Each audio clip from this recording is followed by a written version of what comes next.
Well, you realize that we are really up to the task, and this is Act 4, Scene 2 of The Samaritan by John Lara. Reconciliation. Reconciliation. It means that we are reaching at the the climax, and now we are going to the resolution side, or to the resolution rather.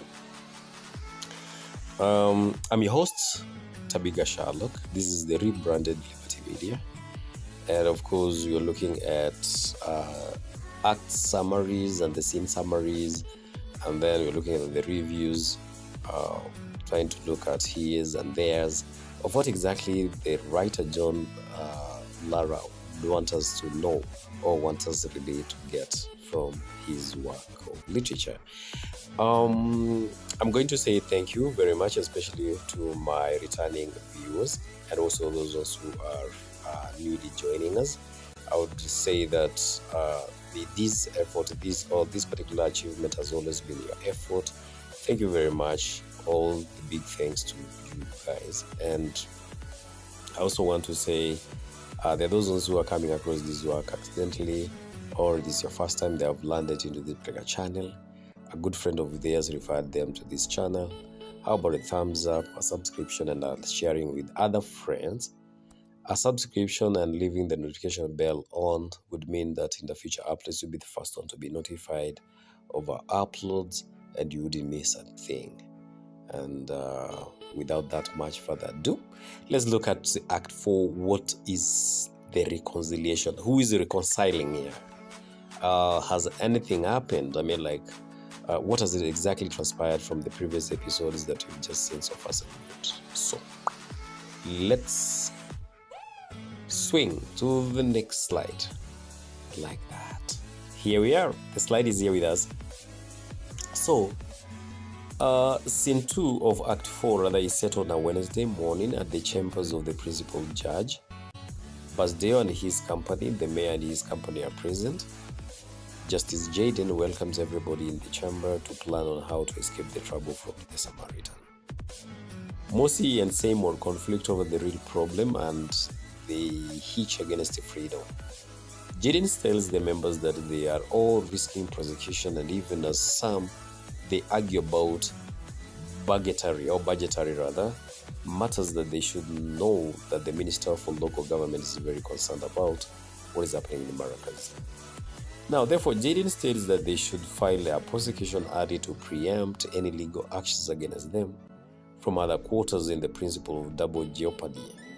For Jaden, this is a friendly prosecution in which they should identify the crimes that they will be accused of, then get friendly people whom they should pay them to lodge the case against them. That will delay the situation and allow them find a solution. Very clever. Ted curiously asks Jaden what may happen to them in the event that he dies while the matter is still in court. Surprisingly, Mosi tells him that Jaden will outlive him. Jaden continues to give them alternatives. He tells them that they can also halt the Samaritan and then front someone to lodge a case that and argue that the app is infringing on the right to privacy. It is intrusive and divulging information about people's private lives in public domain. They should claim that the Samaritan further encourages undue prodding into the person in the contravention of the law.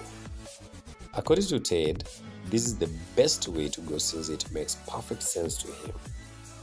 Officer claims that it can be challenged based on the right to information. Jaden counters this, stating that by the time an appeal is made, they would have figured out something else. Basdeo suggests that they talk to Nicole once more, but Mosi warns them of her boldness that makes her not to be threatened by intimidation.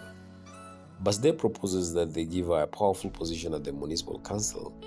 Jaden says that the matter is beyond Nicole since the public is already outraged. Mosi thinks that Nicole is playing a power game in a massive political game of conspiracy. Jaden opines that they need some box of chocolate for Nicole, but Mosi fears if she rejects it, that will be messy. Quickly, let's look at the issues and thematic concerns from this particular scene, Act 4, Scene 2. Act 4, scene 2. What are the themes? What are the bond of contentions that come out clearly here? 1, corruption and selfishness. And these good learners, students, has been cutting across the board. So it's just like repeating ourselves here. We'll have to go through it. Corruption prevails in Maracas and is being perpetrated by people like Seymour, who believe in misuse of municipality resources to get themselves off the hook.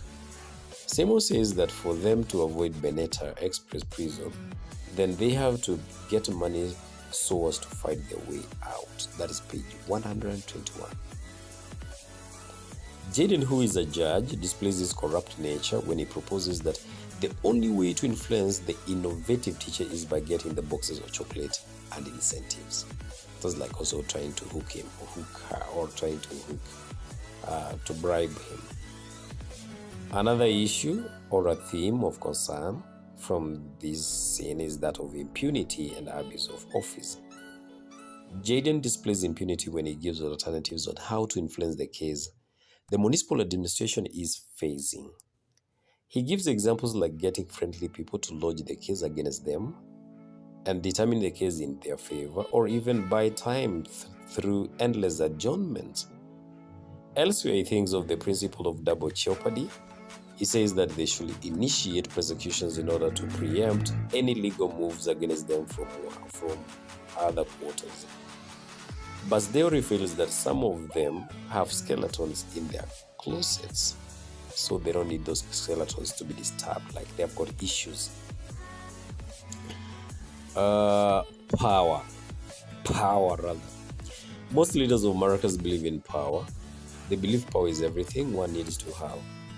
They even believe that the innovation teacher is after power, that once she gets a position in the municipality, then definitely she'll drop the Samaritan app.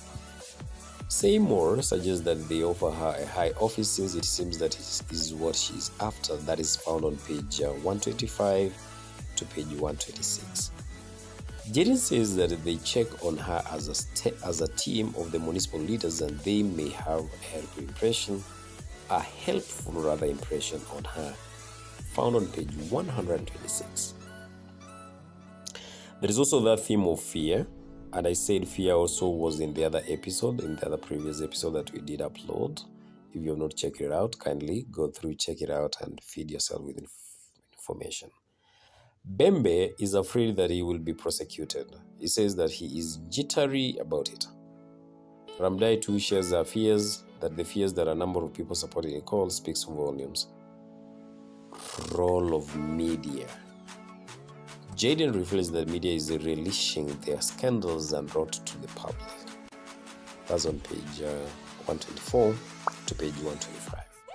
There is also conflict.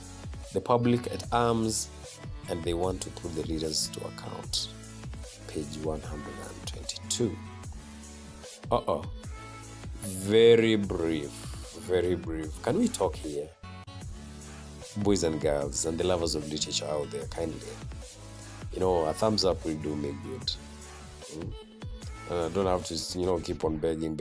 I think this, all of us understand what exactly it is. But again, for us to build a community that understands each other, that we will probably have to support each other in this particular domain. Let's check on each other on the same domain. Let's interact. Let's sharpen each other, because iron sharpens iron. Very good. And then again, I just also want to give you a very big thank you personally, apart from the one that is on this slide here. A very big thank you from me to you, because you've been the people that have really seen this particular channel flourishing and growing, now coming up, and then getting the attention out there. So a big thank you, a very big thank you. Keep up doing what you're doing. And that is a motivation to me. Also gives me energy, makes me look at things differently, makes me also go an extra mile, better myself, so that I can come up on this platform here. Kudos to you guys. And now, a very big adios.